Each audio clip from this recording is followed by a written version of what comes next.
Ready down there? We'll go ahead and call the meeting to order, and I might take a point of privilege. I'd like to welcome the newest member of to our State Police Commission, Mr. Ross Bourgeois, who's sitting to my far left over there. We want to welcome him in. And call the meeting to order. I'll take a point of privilege.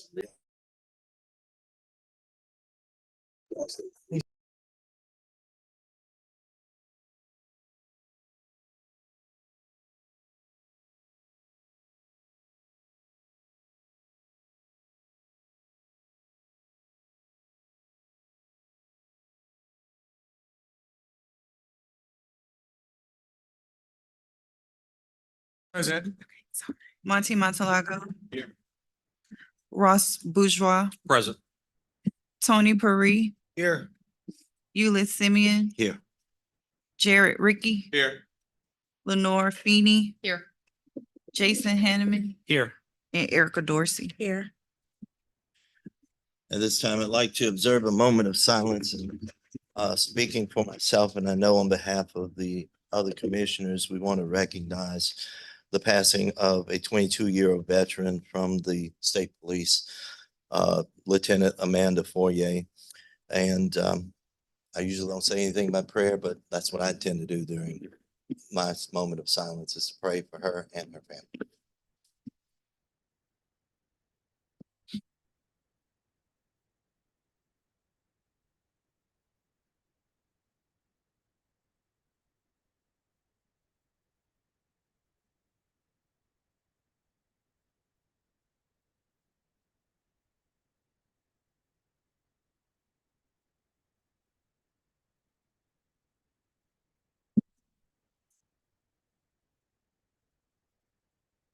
Pledge allegiance to the flag of the United States of America and to the republic for which it stands, one nation, under God, indivisible, with liberty and justice for all.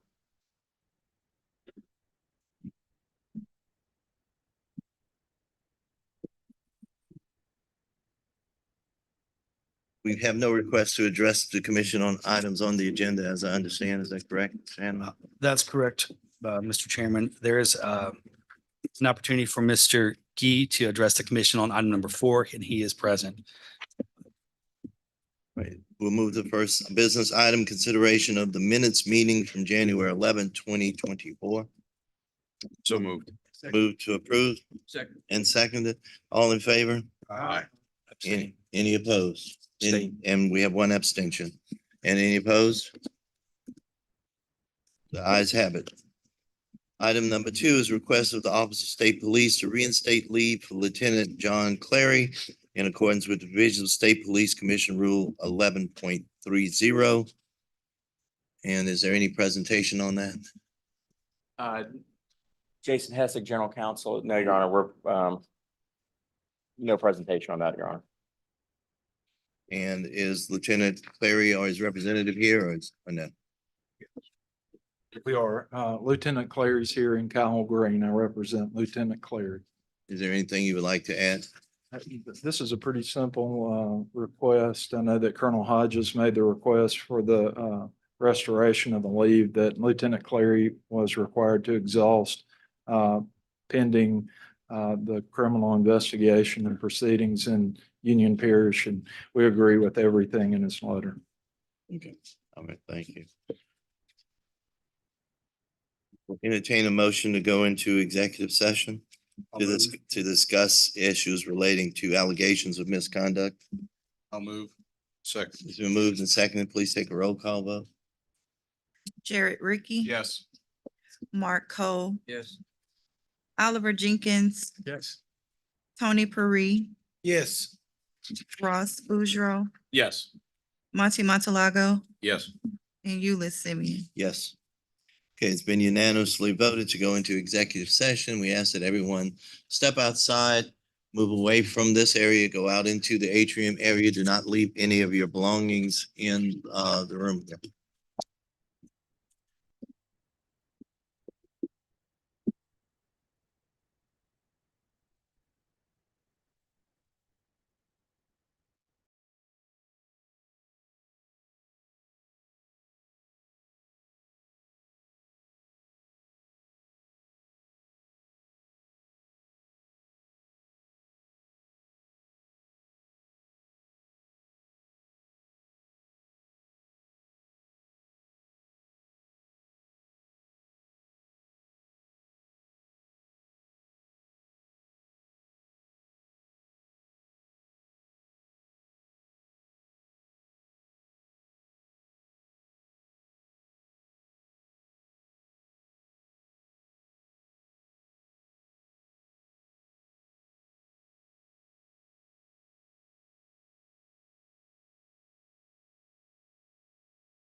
to leave executive session?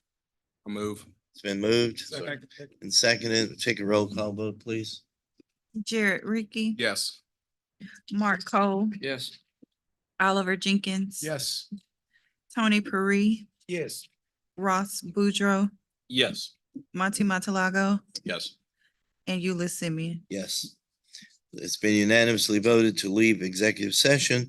We're open to public discussion on the matter of the request of state police to reinstate leave for Lieutenant John Clary in accordance with the provisions of State Police Commission Rule 11.30. Any discussions or motions? Do we have any motions? If no discussion, I'd like to make a motion. Motion to accept the request from the appointing authority pursuant to Rule 11.30 to restore the leave taken by Lieutenant John Clary in the following amounts: payable compensatory time, 6 hours, straight compensatory time, 160 hours, and annual leave, 1,571.25 hours. It's been moved. And we have a second? Been moved and seconded. All in favor? Aye. Any opposed? The ayes have it. Congratulations, Lieutenant. Thank you all. Thanks, sir.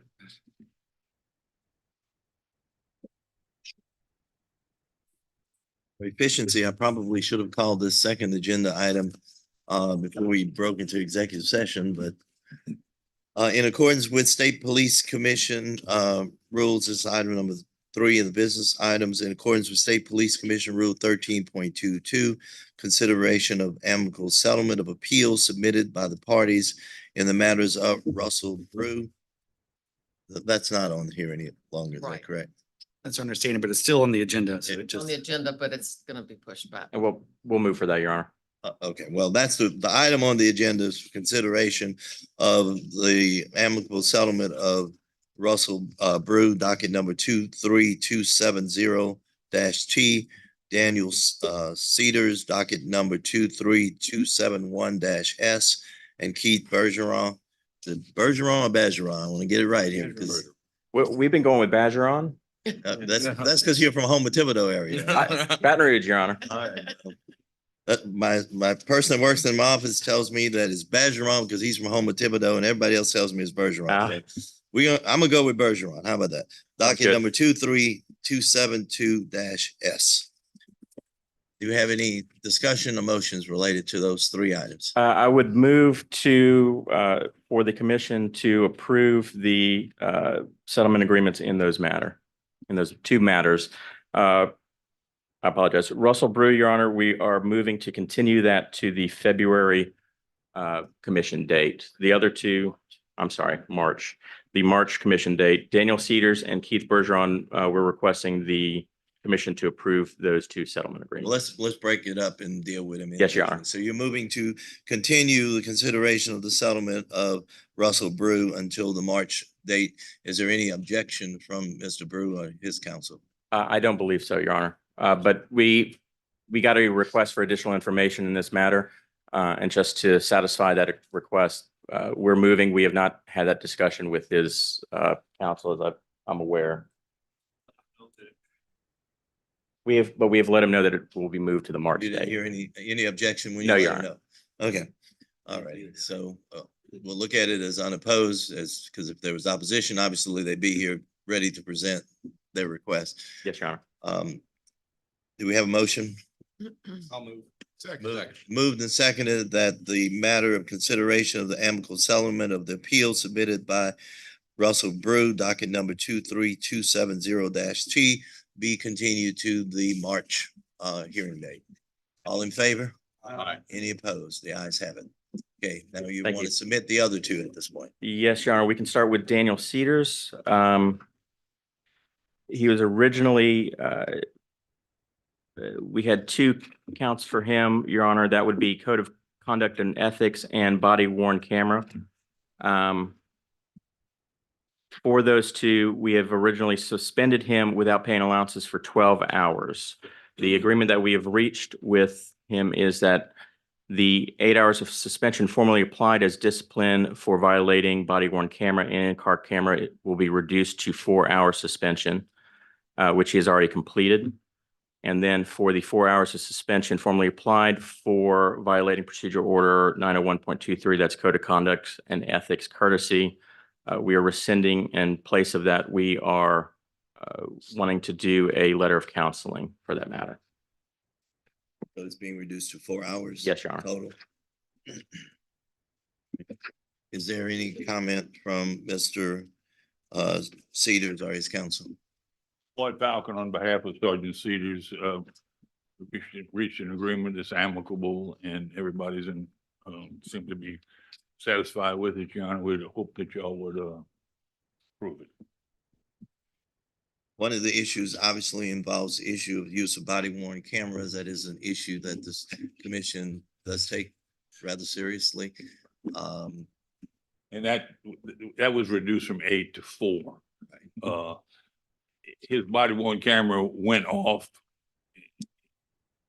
when he was during this incident. I mean, it's just a question, it was not properly charged. It's not that he turned it off or didn't want to use it. It wasn't properly charged. And that's what I wanted to hear more about. How did this happen? Right. It seemed to have been the body worn camera ran out of charge. It was not intentionally him turning it off. It just so happens that he got there, turned it on himself, but then it turned off after a couple minutes of him being on scene. So if anything, a negligent failure to charge it as opposed to an intentional failure, an Correct. intentional turning it off so it would not record That is correct. the event. Which obviously, as everybody has agreed, there should be some appropriate discipline for that failure to charge, but differently than if it was an intentional turning it off. Correct. We Yeah, actually didn't ask to abrogate that charge. I mean, I knew you'd have to take something for that. Thank you. Any other questions or discussion? All right, let's move on to the next one, please. The next one is Keith Bergeron. Master Trooper Bergeron was originally suspended for 8 hours. That was for carrying and storage of firearms. Through the discovery process, it was discovered that Master Trooper Bergeron was originally given a letter of counseling on that issue, and then it was forwarded to IA. That plus some mitigating circumstances involving the carrying and storage of the firearm in his vehicle where he was not given the proper storage mechanism in his vehicle. We're requesting that those 8 hours suspension be moved down to a letter of counseling that has already been given to him. So we request dismissal in this matter. So there was inadequate equipment provided or storage? Tell me what you mean by that. Okay. So each of their vehicles has a rifle lock in it. For his vehicle, the rifle lock had previously been removed before giving it to him, and it had not been replaced in the vehicle. It was not possible to lock it. Correct. In your honor, Jeff Keating on behalf of Master Trooper Bergeron from New Orleans, we see. All right. Nevertheless, That's the right way. I'm sorry, I just had to Well, no, clear that up somewhat. you say it the same way I've said it all my life coming from Lake Charles until I met Roy Bergeron in my office. So Yes, sir. Just for the record, the Master Trooper Bergeron did subsequently his firearm was retrieved. Along with, they were able to arrest several individuals that were targeting police officers' units, and they recovered a cache of stolen guns from other police officers' units. So his firearm was in fact 2 months later retrieved as well. And he did receive a letter of counseling initially.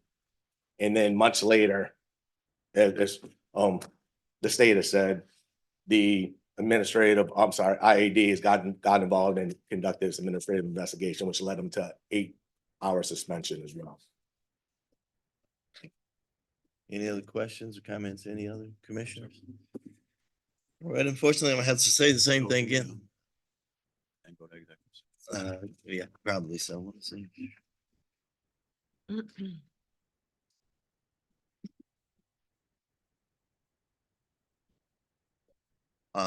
I think we'll require a motion that we defer our decision to go into executive session until after item 4. Do we have a motion? I would move. I would second. All right. All in favor? I don't think we need a roll call vote since we're not going into session. We're just deferring that decision right now. Okay, let's move on to item number 4. Consideration of a request from the Office of State Police in accordance with SPC Rule 12.5 to place Senior Trooper Nicholas Gee on suspension without pay pending criminal proceedings until the resolution of the criminal charges or there is no longer a need for suspension. I understand representatives of agency are available to answer any questions. Is Senior Trooper Gee here as well?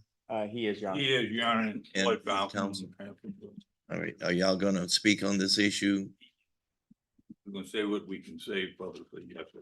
No, I just mean, right, I understand, I'm but, gonna make a little presentation. all right, well, let's hear from State Police and then we'll hear what. Yes, Your Honor. On July 23rd, 2021, Louisiana State Police was made aware that Trooper Nicholas Gee was the target of an investigation involving veteran affairs fraud. The crimes alleged in that were theft of government funds, false statements to federal agencies, false statements related to healthcare matters, wire fraud, and falsifying documentation. We have received documentation showing that that investigation is still ongoing through a agreement with Trooper Gee with the federal authorities, which would extend the statute of limitations for the investigation and ultimately charging him through, I believe, October of 2024. So the investigation is still ongoing in that matter. At this time, he runs out of annual leave or reaches the 240 mark at the end of this month. So he's currently on leave. Yes, Your Honor. And I do not believe we are in any position to bring him back pending the investigation. Is that it? Yes, Your Honor. Mr. Falcon, please. Yes. Just got involved in this case yesterday, so the situation is he made an application through a third party for disability benefits problems that developed when he was overseas in the military. It turns out that the fellow that he had preparing the documents for submission, his application was not authorized to do so, or not, I'm not sure authorized is the right word, was not certified to do so on behalf of people, but he didn't know that. Another trooper gave him the name of this fella in Baltimore. He talked to him on the phone. The guy made an application for him, and he didn't receive a copy of the application. His signature was electronically applied to the application. He got some benefits, and interestingly, he's still receiving those benefits. The VA investigator approached him. The target of this entire investigation is this guy, George, and I don't know his last name, up in Baltimore, who was the one that not only on behalf of Mr. G, but on behalf of a number of other people, had made some applications that didn't have the complete story in it. Can I stop you right there, please? Yes.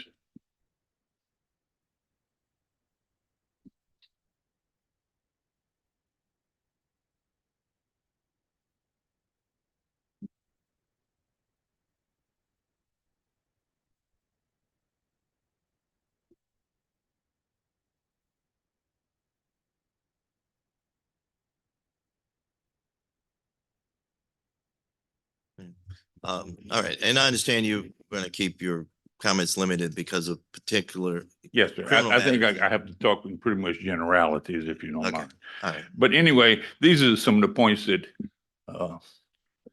over the last 24 hours I've yeah. conjured up. So are y'all opposed to the request by the state police? On be putting on leave with, we would like to go back to work, at least in an administrative capacity or something. He's out of leave. In other words, his time off because of investigation has run. As Jason said, this started in 2020 He was put on suspension in 2022 and he's going to, the leave with pay pending investigation he's reached the max and he's about to run out of his annual leave. I think the salient issues from our standpoint are he's never been arrested. He's never been charged. He's never been indicted, and he hasn't been disciplined for this matter. And it's going on, it's 20 months now. The feds obviously, I mean, in my experience, move very slowly, bringing something to fruition, and also are very reluctant to give you a lot of feedback or information. You know, I was told if I could get a letter from the Fed saying they never were going to charge him. Well, that's wishful thinking that you're going to get a letter from them. But so you understand, he is cooperating with the feds. He's going to be their primary witness. But part of the cooperation is also an agreement, is there not, by Mr. G to waive or extend the statute of limitations? He signed, they asked him to sign a waiver of the statute of limitations. I mean, it's not a But mystery. without that, there would be a decision made by the US government one way or the other, right? I suspect it would, yes, sir. And we don't know what that would be, but the point is, he's not been arrested or charged, and it's been 2 years. So his request is that he's trying to do everything. He's fully cooperating with them. We have letters that allude to that, but I don't have anything from the feds or saying that they're never going to charge him or that he's not going to be charged. He's a cooperating witness, and if he gives them the information at the trial, if the man ever goes to trial, if he gives them the information he has provided them in statements and interviews that they've done of him, then they're going to dismiss the charges. But they're not going to send you a letter telling you that, because when you go to trial, as you know, Mr. Chairman, if they have a deal, they have a written deal with a witness, that when they get on cross-examination, that's the first thing that's going to come out in the trial before the jury, that they made a deal with the witness. So that's his situation. You're not trying to imply they reserve making the deal. It's just so they don't get impeachment on the witness, right? I don't imply that. That's been my observation. Oh, you've just observed that. That's been my observation in the few criminal federal investigations that I've been involved in. But anyway, he needs to get back to work in some fashion and be willing to fully cooperate, give a statement to IA, whatever's required, he's willing to do. He just needs to come back to work, or he needs a paycheck. I mean, it's the bottom line. 2 years is a long time. Might even put the chairman in a bind if he didn't get a paycheck for 2 years. So Take the might off of that. thank y'all. I understand this is sort of a usual request.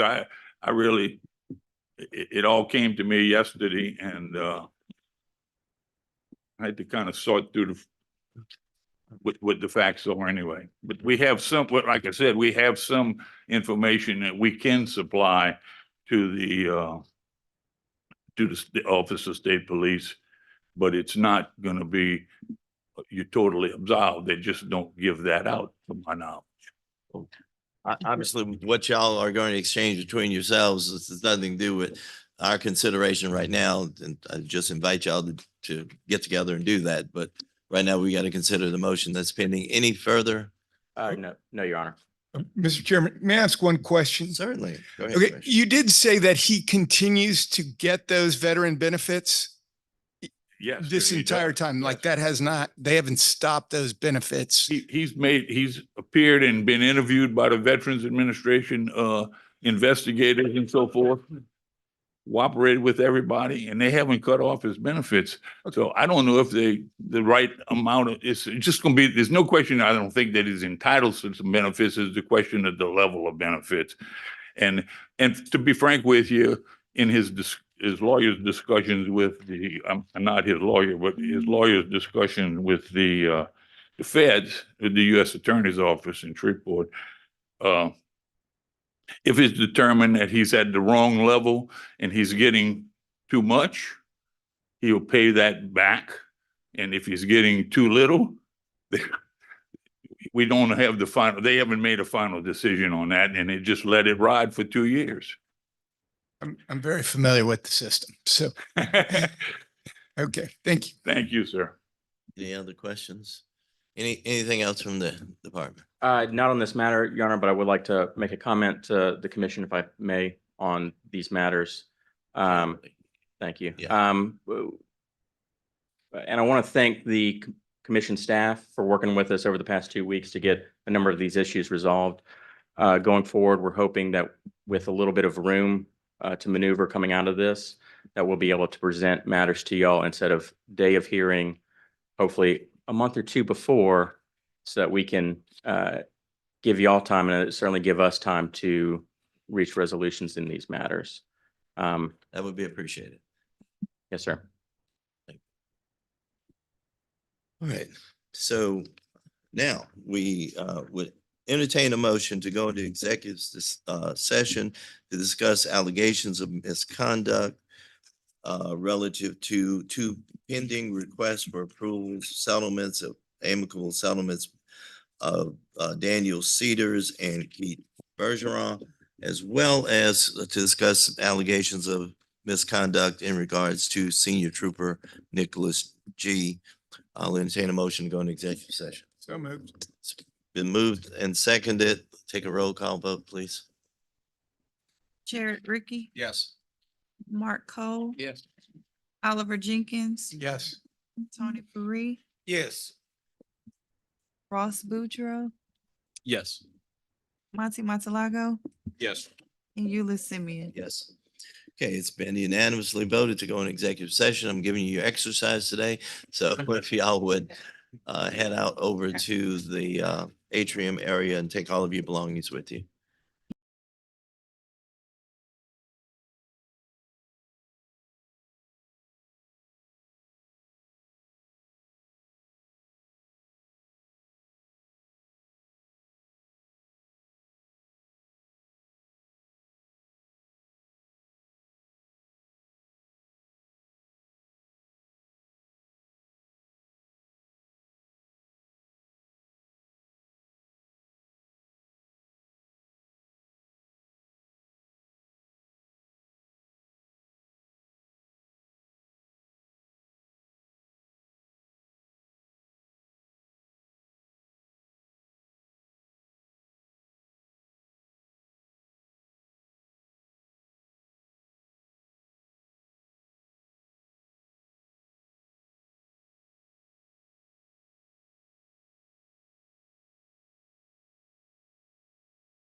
Tony Perry, Yes. Ross Boutros, Yes. Monty Matalago. Yes. Euless Simeon. Yes. Okay, we're no longer in executive session. We're now open to public discussion. We'll take item number 3 on the agenda first. In accordance with State Police Commission Rule 13.22, consideration of amicable settlement of appeals submitted by the parties in the matter of Daniel Cedars and Keith Bergeron, and we'll take those separately. Do we have any motions regarding Daniel Cedars? I'd like to make a motion to approve the joint settlement as presented. Do we have a second? Second. All in favor? Aye. Any opposed? The ayes have it. In the matter of Keith Bergeron, docket number 2327S, do we have any motions? I'll move to approve the joint settlement as presented. Do we have a second? Second. Any discussion? All in favor? Aye. Item number 4 on the agenda, consideration of request by Office of State Police in accordance with Rule 12.5 to place Senior Trooper Nicholas G. on suspension without pay pending criminal proceedings until the resolution of the criminal charges or there is no longer a need for suspension. Do we have any motions? Mr. Chairman, I'd like to make a motion that we approve the suspension and allow Senior Trooper G to use his accrued leave until it's exhausted. Should he exhaust his leave prior to the next commission meeting, Senior Trooper G will be placed on administrative leave with pay pursuant to Rule 12.5D. And it's been moved. Do we have a second? Second. It's been moved and seconded. Any discussion? Well, the point I need to make is we have no information to make the decision that y'all are asking us to make, other than you made the request. We have to have a basis for your request. If you want us to consider this man being without pay, we've got to have some information upon which to make that decision, other than there's an investigation going on. So if y'all want us to consider that, you're free at the next meeting to bring this issue up again. Get the notice in time for it to get on the agenda, but come with some information that we can consider. Yes, sir. All in favor? Aye. Any opposed? The ayes have it. We're going to move to item number 5, public hearing to consider proposed changes to state police major minimum qualifications as detailed in General Circular number 235. Any presentation from the agency?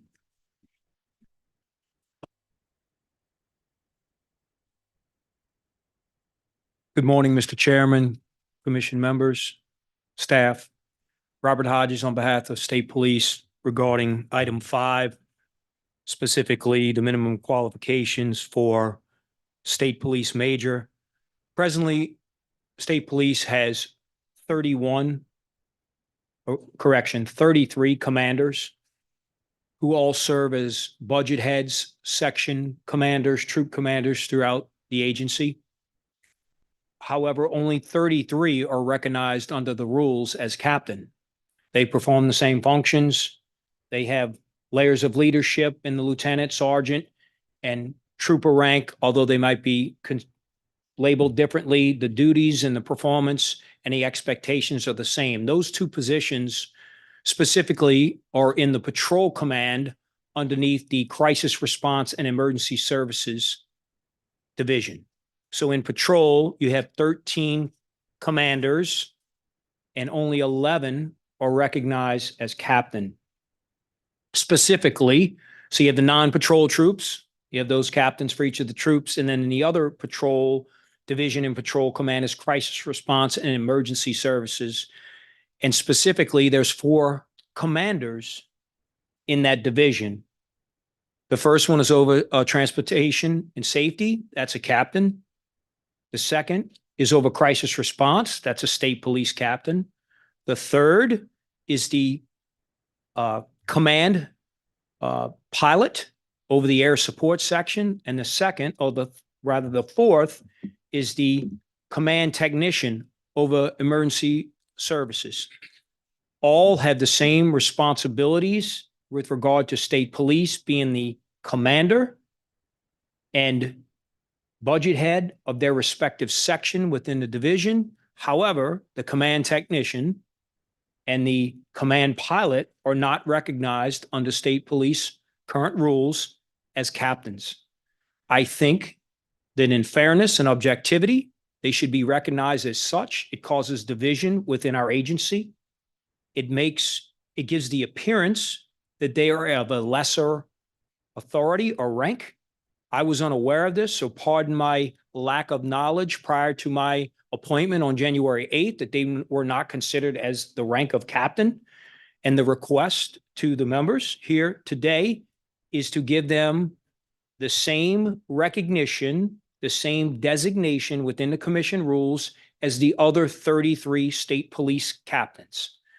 Their pay, although they're specialized in their respective commands, because one is a command pilot and the other is a command technician because of their specialty, one being aviation, the other being emergency services, which includes hazardous material and bombs, they receive the pay of a major.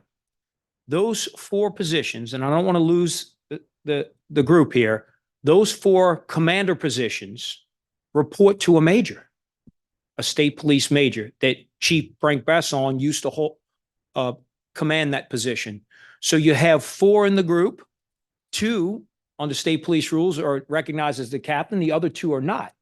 Yet their duties, responsibilities with regard to state police policy, their day-to-day operations operate the same as the other two that are classified as captains. So my request today is to give them, to change the rule so it says, and as a state police captain, the command technician and the command pilot.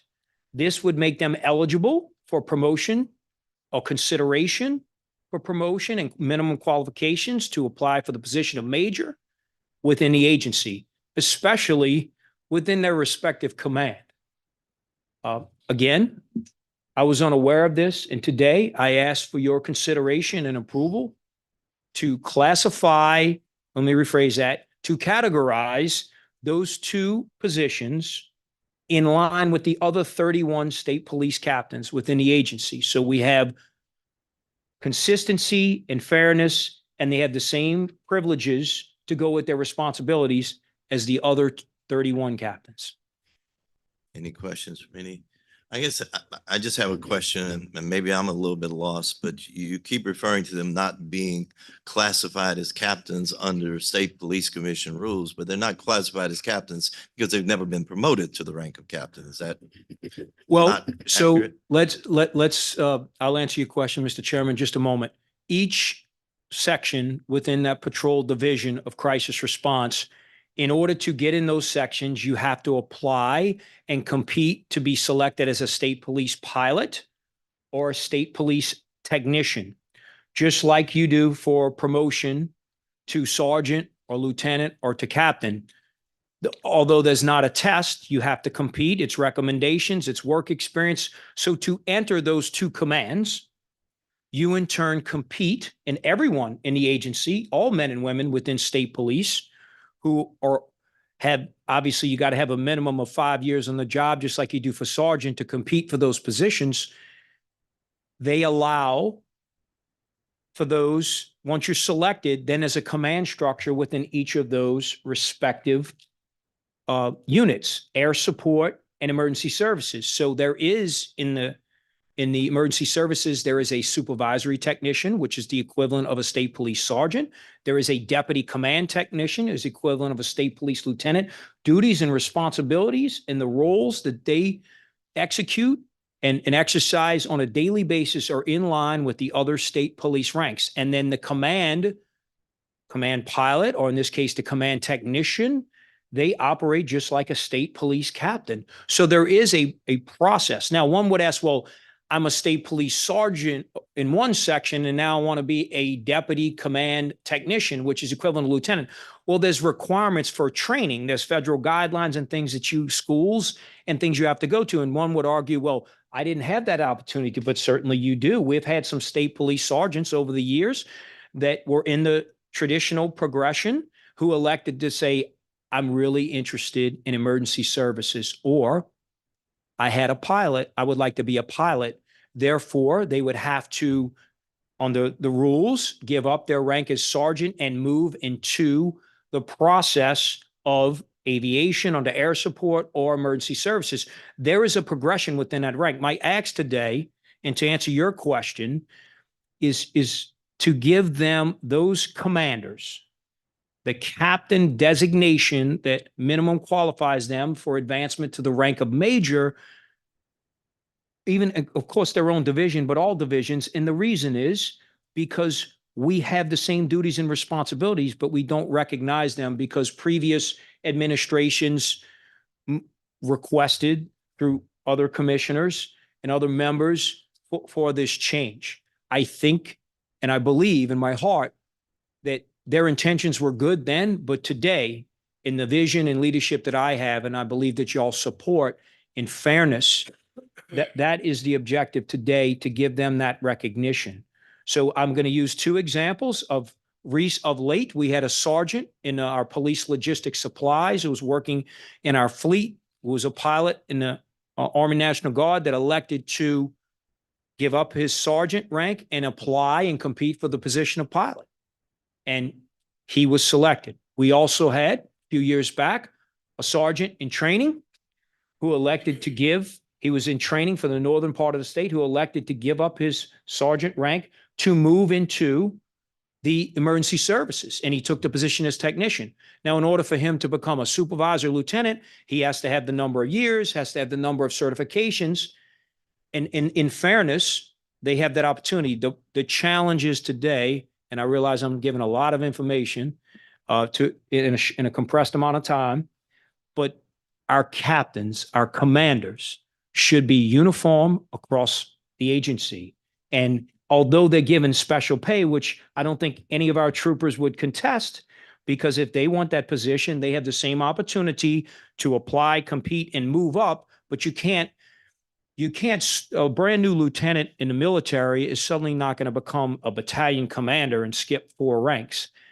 Those respective commands, Air Support Command pilot, Emergency Services Command technician, moved up within the ranks within a respective section based on the criteria and requirements that everyone is afforded if they take that career path. I hope that answered your question, Mr. Chairman. If not, I'll be glad to.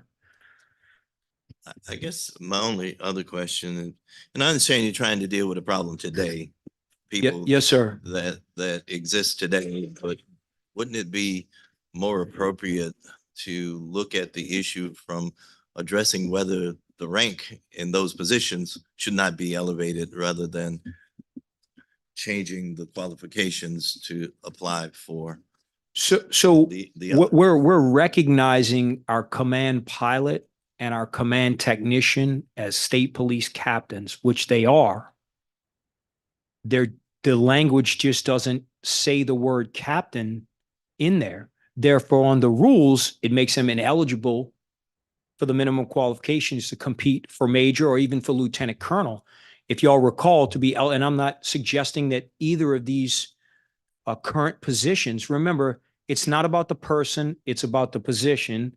And over time, the troopers and members here and others will realize that the changes or the modifications and things that we're trying to do in our agency is for long-term in the agency and success among everyone. So the rules for, and I don't want to get off topic, but you have to be a state police captain to be eligible to be considered for a lieutenant colonel or unclassified position on my staff. The way the language is right now, they're not a captain, they're just a commander. And I think this is really a small ask with regard to the term, because there's duties and responsibilities. Their pay remains the same. There will not be a follow-up request next month or in the future to say, I want to raise the pay, another category, another classification. We're going to live within the grid, which I think is very fair. I think it matches a military style, since we're a paramilitary organization with the ranks of P1 through P6.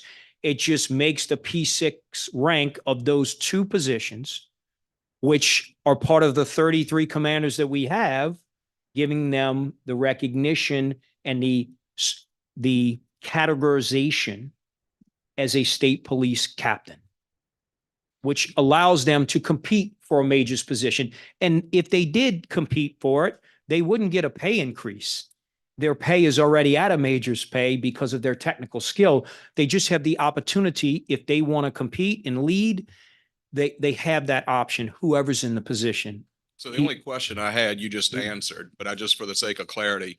So these individuals, 30 days, 60 days, 90 days from now, their paychecks are going to be the exact same that they are today.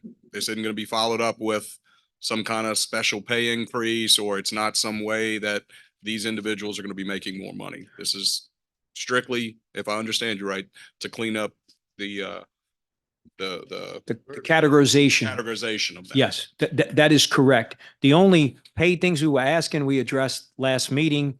And of course, we're waiting on our legislature. I have a joint budget meeting this afternoon at the Capitol. And then, of course, our crime session. We've already talked about those, and those are for all troopers. These are just two positions, like you said, to clean up the language, to specifically give them the designation that the other 31 have as captain. I just wanted to make sure that this isn't, there's not, this gets followed up with more money because of that. No, sir. Okay. You're Commissioner correct. Jenkins. Okay. So number one, these two positions in terms of, I'm going to use the military term, insignia, do they wear the insignia of a captain today Yes. in there? So they're wearing, I mean, for Sometimes they wear the captain, sometimes they wear the aviation, but that's their recognition. bars, there's, Yes, they're the okay. tracks. Yes. So from an outward appearance, it's not unreasonable to suggest. Now, on the other side, I do think there's some merit to, we'll call it a standardized testing level, which I understand these people did not go through the same testing rigor as the other 33. Is there a possibility or consideration that before these 2 or 4 people were to assume this rank, that they could take the appropriate test and have to pass that test to make them on par with the other captain peers? Now, Marine Corps, we have some of those when guys transition out of one part of the aviation community into the ground community. And then secondly, you gave us some examples of people that have transitioned out of the troop side into the specialized side. Has there been any that have gone from the specialized into the troop side in your history or knowledge? Not that I can recall right now, but I'm certain they've had some in the past. To do those two jobs, you have to have more than just a desire. You have to have a passion and a skill set and aptitude to genuinely want to do it. Anyone will tell you to fly an aircraft, and our pilots are cross-trained, so they fly both the helicopter and the plane.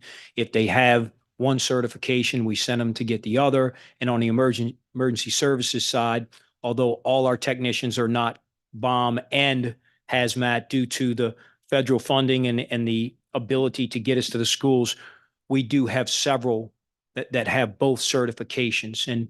And I think you will find that the command pilots have that. And when you talk about testing, there are requirements that are testing without an actual exam, but they're testing through their respective fields. Aviation testing, number of hours that you're required to fly in both aircraft before you can be to meet certain levels. I'm sure you're familiar with that. And then on the emergency services side, to get your certification and classification through several schools and a lot of training and years of training through emergency services. So you can't just have the skills, you also have to have the leadership, because then in turn you're commanding others, and you have to have that specific knowledge in those two sections. So to answer your question, I'm unaware in previously in my almost 29 years, if someone's left that. Well, actually, I can remember one. I can refer back to a polygraphist. I remember we had a polygraphist, which is a certification where you're same pay as a lieutenant, and which is a P3 on our scale. I remember back, he's retired captain now. He left the polygraphist rank, went back to the patrol rank. So thanks for the question. I just remembered. And he ended up going from polygraphist, sergeant, lieutenant, and captain. He left the ranks. But traditionally, because there's so much time and years of service invested in those respective specialties, they usually don't move back to the regular ranks of patrol. So you're going to tell me about a captain's test or a lieutenant's test? No, Commissioner Jenkins, I was just going to echo what the colonel said is that traditionally, if someone were to leave a specialized series, they would go back to the rank of a trooper level. Yes, sir. Because the way the job specifications that was approved by the commission have been established for sergeant, lieutenant, captain, and major, it's siloed in that in order to be a lieutenant, you have to have been a sergeant. In order to be a captain, you had to be a lieutenant. In order to be a major, you had to be a captain. And so that's the way we test at the sergeant, lieutenant, and captain level. By the time we reach major, there's so few applicants and so few captains that we don't actually administer a promotional exam for major. It's those that have moved up through the rank structure on that side. And we do not offer an exam on the specialized series because of the nature of their specializations. And I would like to clarify just for a moment that currently the command pilot is in the unclassified service. And that was a request of previous administrations so that they're considered more along the lines of a lieutenant colonel-esque in that they're cabinet level because they're dealing with security with the first family, the governor, those, and the ability to replace the command pilot as needed with administration changes. So that person, that would take the commission reestablishing the pay plan with the command pilot in the classified service. That's not on the request at this moment because they're currently in the unclassified service. Okay, but would it, from I'm going to call this administrative side or from your vision, would it be unreasonable to, if those people wanted to attain the rank of captain, which is per the request, that they would need to pass the captain's test prior to that? They were given the responsibility, all right, commensurate responsibility. So then in terms of, we'll use the term criteria or exams that they've passed, they would have at least passed the written exam for captain. Is that crazy? So I'm going to answer your question, but first, it was brought to my attention that we had prior to the current command technician, we had a captain over our police logistics and supply that had spent 22 years in emergency services section. When we stood that section up with the new rules, which I think was somewhere around 2013, might have been 2008. 2008, I'd have to go back. But when we made this new classification for the technicians in the structure, a captain who had all the experience was over our police logistics and supply. We moved them over, a classified captain who had tested for sergeant, lieutenant, and captain. We moved them over into that command technician because no one else had the certification years or qualifications. So it was a lateral move over to that position. But to answer your question, the requirement for eligibility for state police major is that you have 2 years as captain, or in this case, command. But to me, the classification, or rather the exam,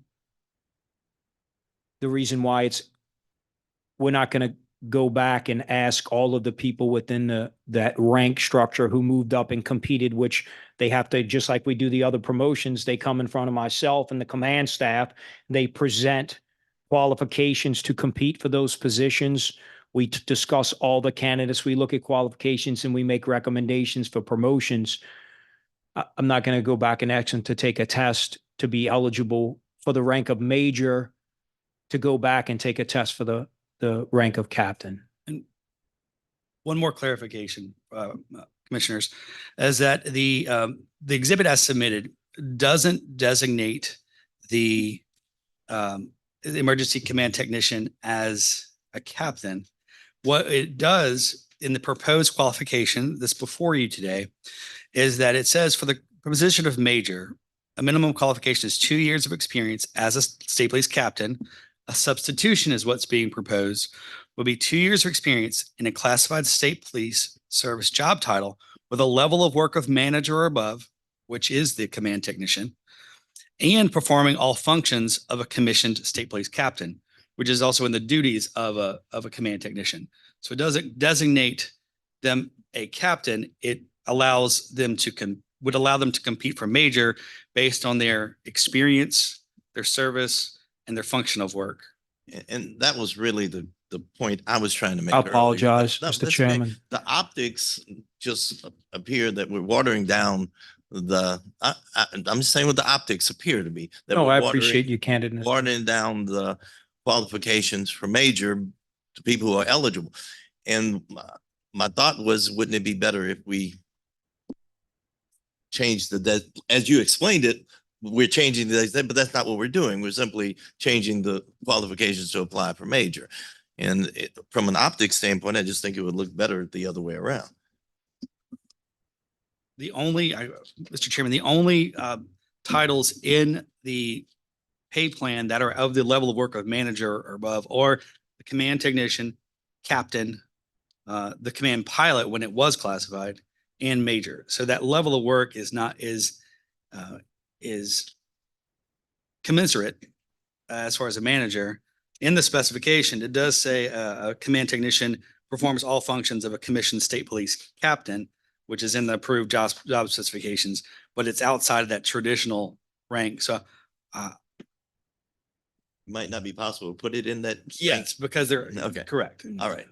All right. I understand. So there's, So the substitution would permit the commander level, the captain level, versus technician level, and eventually if the state police command pilot was returned to the classified service, the substitution would consider them to be on equivalent footing for application to major at that point, given that there's no exam for major at this time. all right. Thank you. All right. Thank you, Director Hanneman, for the clarification. I apologize for giving probably more detail unrelated to what was specifically in front of you. But since I realize this is a public forum and that they will have questions and some people have concerns and need clarification, I probably embellished a little more so y'all would understand I guess the intention on my part. No, I understand. Any other questions? Just 1 second.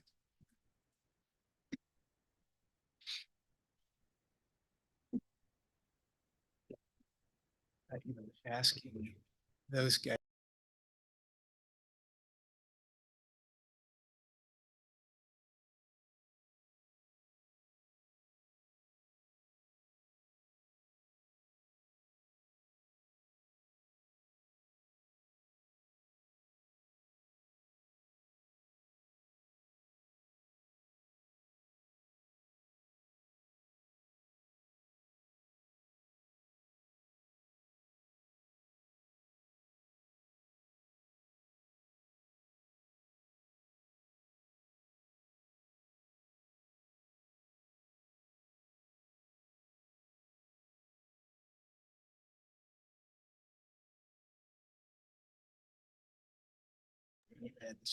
And I've just asked that our executive director, you did receive some comments, public comments on this proposal, both for and against. I would just ask that we make that part of the record.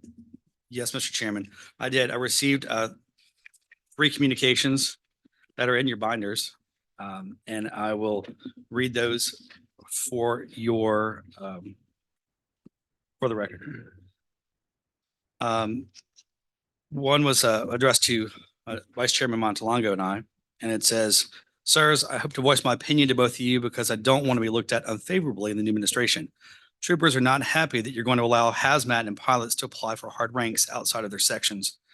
The SU and pilot ranks have enjoyed never having to take a promotional exam, never competing against more than 1 or 2 people at each level, and extra pay.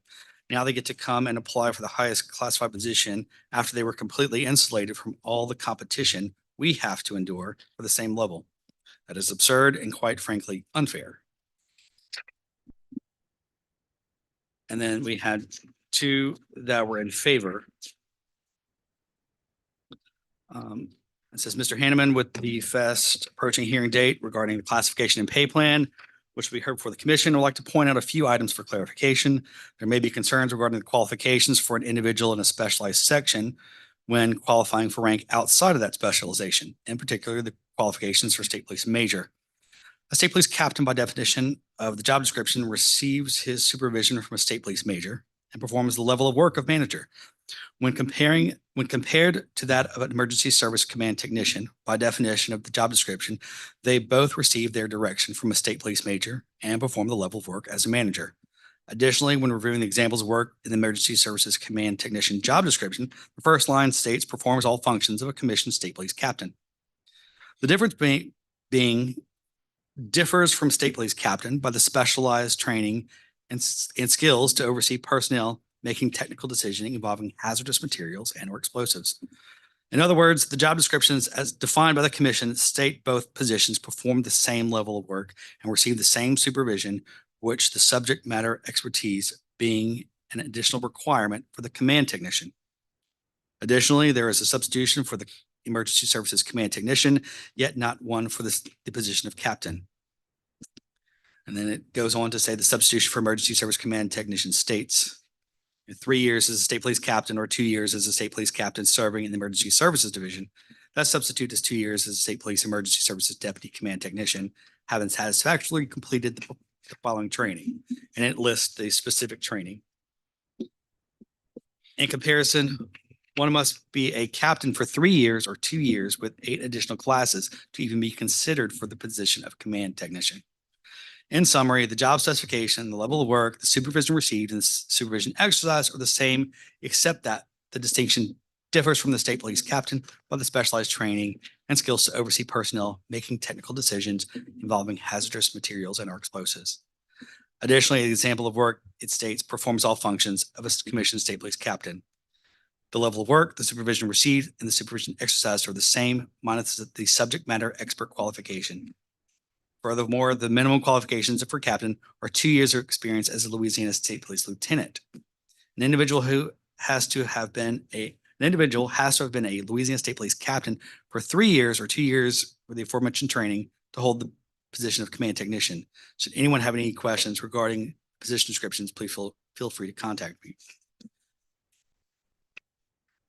And that was signed by John Porter, I believe the current emergency services command technician.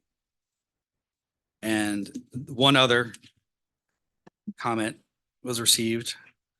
And it says, "Dear board members, I'm writing to express my strong support for the proposed changes outlined in General Circular number 235 regarding classification and pay plan. Specifically, the amendments to the minimum qualifications for the position of state police major. These changes, including the introduction of a substitution clause, represent a progressive step toward enhancing the operational effectiveness and inclusivity of the state police. The broader eligibility criteria will enable the recruitment of individuals with diverse experiences and competencies, thus enriching leadership within the state police. In addition, it acknowledges the value of varied career paths and the importance of practical experience in contributing to the complexity and demands of law enforcement leadership roles. Additionally, implementing these changes will expand the pool of qualified applicants or candidates and reflect a commitment to adapting to the evolving needs of our community and the challenges faced in public safety.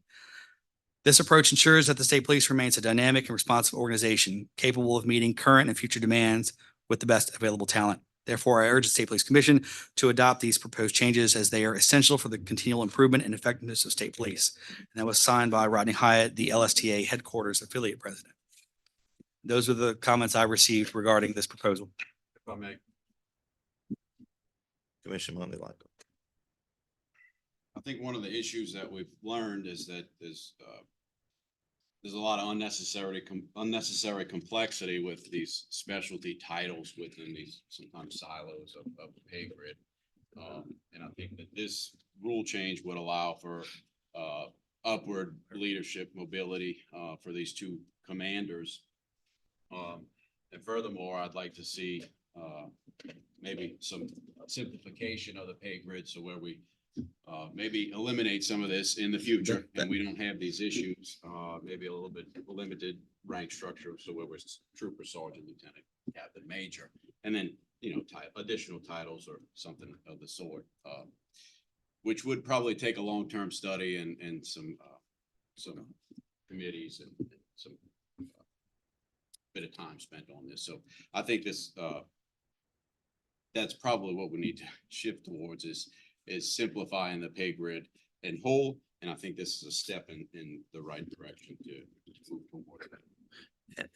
You in a much simpler fashion said what I was trying to express earlier, that because we're not changing the grid, we're not changing their designations, but we're expanding the people who would qualify for the major application pool. So, but anyway, and I understand the practicality of why we can't approach it this way today, and you have to deal with today's issue. So it's not that I don't understand that, but I just had to go ahead and express it because I do know there's some concern about that issue and the optics of that, Yes, sir. that issue.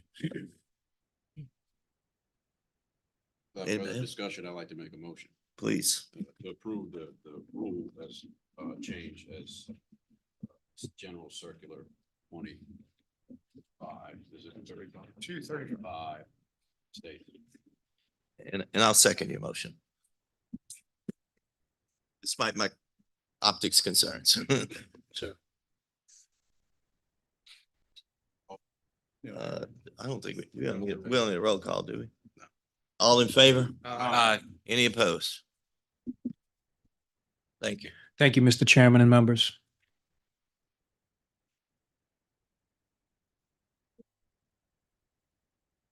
Director's report. Yes, sir, Mr. Chairman.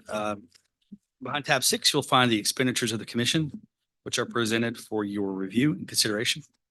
Are there any questions regarding the expenditures of the commission?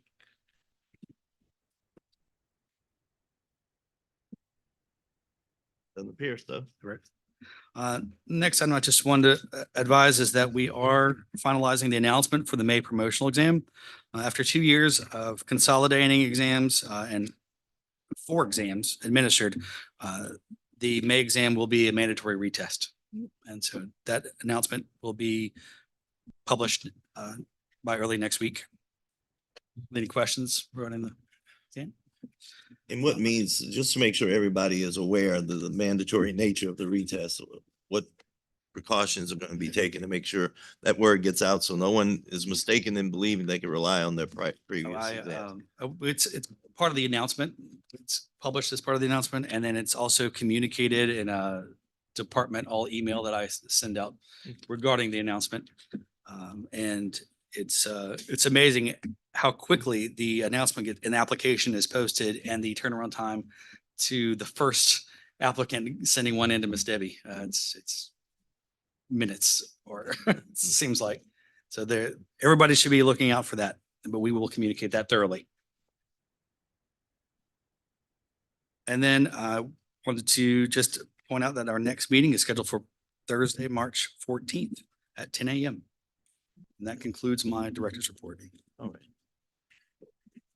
We had 2 requests for an opportunity to address the commission. I'll cover them in the order that is sitting on the desk here.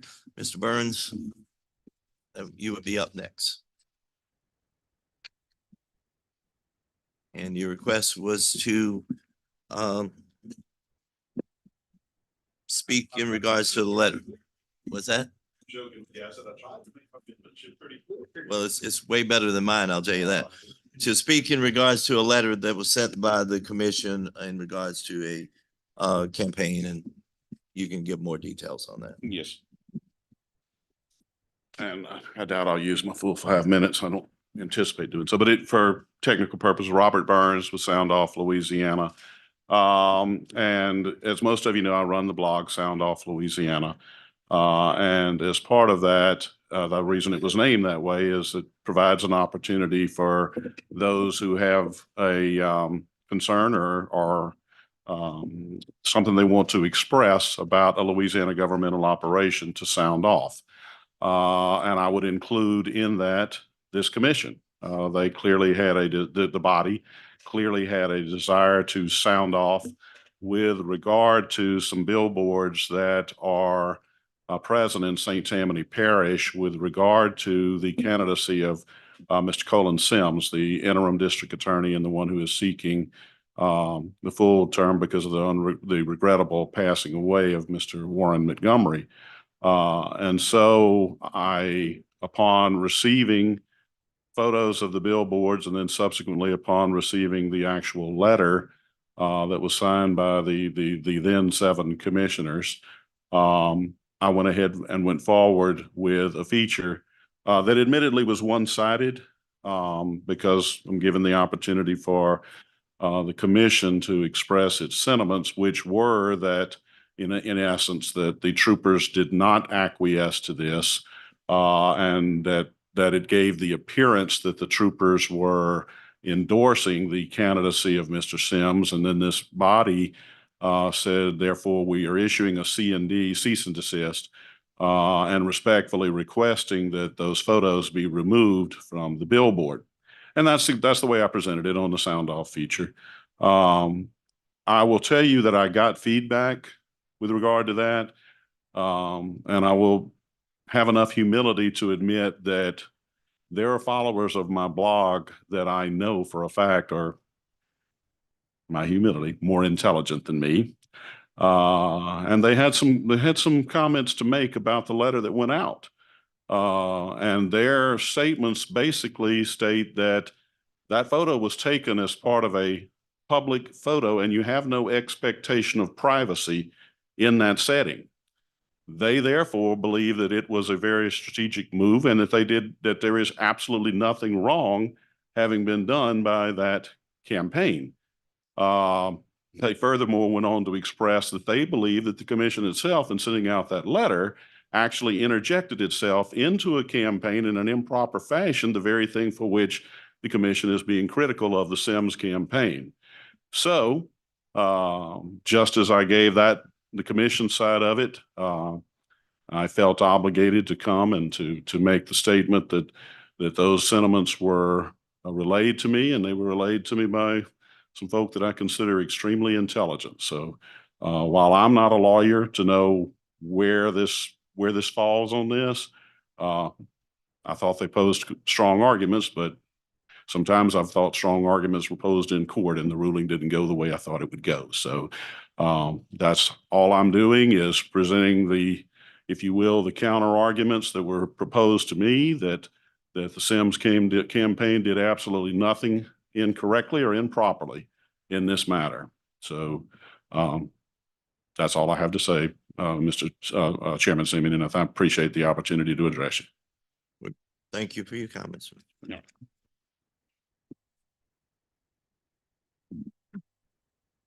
Next is Billy Broussard, who wants to speak about the most effective ways to bring about improvement at LSP.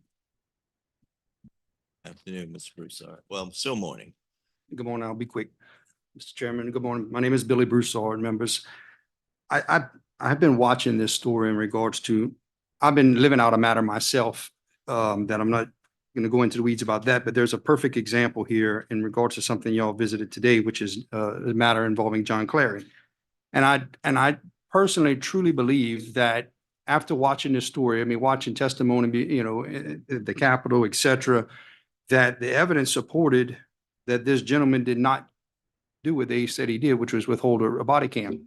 And maybe it's not something y'all can do, but maybe possibly encourage legislators in the future to consider possibly these district attorneys that have original jurisdiction, that they share some of that power when it has something to do with state level agencies, you know, state police, other state level agencies, or even state money, federal money, that if a matter like this, like you see what happened today, where a gentleman that was publicly humiliated, and then he comes in here today and is able just to walk in, present his case, and that quick it's settled because the evidence supports that he didn't do anything wrong. And I believe that if, in this case, if the colonel could have, wait a minute, this is one of my guys, you're accusing him of something, there's overwhelming evidence that he didn't do this. If the district attorney doesn't want to hear him, if he can then go to the attorney general's office, say, look, we have overwhelming evidence. But if the attorney general says, well, we don't have original jurisdiction, the district attorney's office does. But if they, you know, to encourage some sort of legislation in matters like this, that where the district attorneys have to share some of that power and allow the attorney general's office maybe to intervene in a case when there's especially evidence to support someone may be completely innocent of something that's being accused of. Now, in regards to the money or, I mean, attorney fees, I mean, somebody had to pay all those attorney fees. If I had to guess, it's probably $100,000. I've been in a matter where I've had to spend tremendous amount of money in paying attorneys. And just so happens, like I said before, my attorney, my original attorney was Jeff Landry, now governor. And in regards to my matter, me and him having discussions, he said, you asked me if they committed fraud? Yes, they committed fraud. That's why I'm running. So the thing is, I truly believe when it's involving state level agencies and or state money going to these districts, that it'd be nice to see some change where these district attorneys have to share some of that jurisdiction with our attorney general in the future. So hopefully maybe in these next sessions coming up, or maybe in the future, that can maybe happen. But thank you all for your time. Thank you, Mr. Rizzo. We have no other requests to address the commission, so entertain a motion to adjourn. Any opposition? Hearing none, we are adjourned. I never get an